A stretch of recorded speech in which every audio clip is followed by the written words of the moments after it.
সকালটা আমার শুরু হয়েছিল এই কড়া রোদে, আর মাছ মাছ লাগবে মাছ বলতে এই আওয়াজে আমার ঘুমটা ভাঙলো।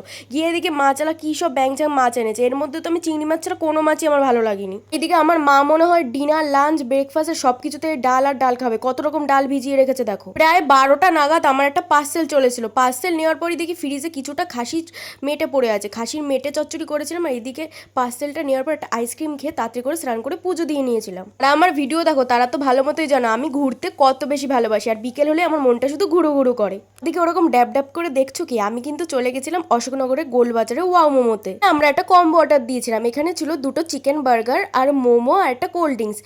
চিকেন বার্গার আর মোমো কিন্তু দুটোই অনেক বেশি টেস্টি ছিল গাইস। এইদিকে 2 কামড়ের আমার বন্ধুর বার্গার শেষ হয়ে গেছিলো, আর এইদিকে এত বড় বার্গারটা আমার মুখে ঢুকছিলই না।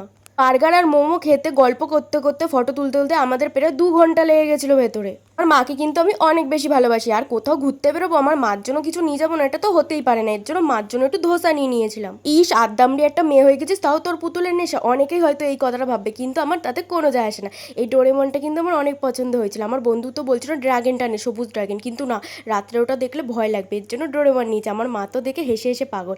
এদিকে মার জন্য ধোসা নিয়ে এসেছি, মা রাত্রে ধোসা খেয়েছিল, আর বন্ধুর মা আমার জন্য মাংস বাটি দিয়েছিল, ওই মাংস আর রুটি খেলাম। Tata, good night.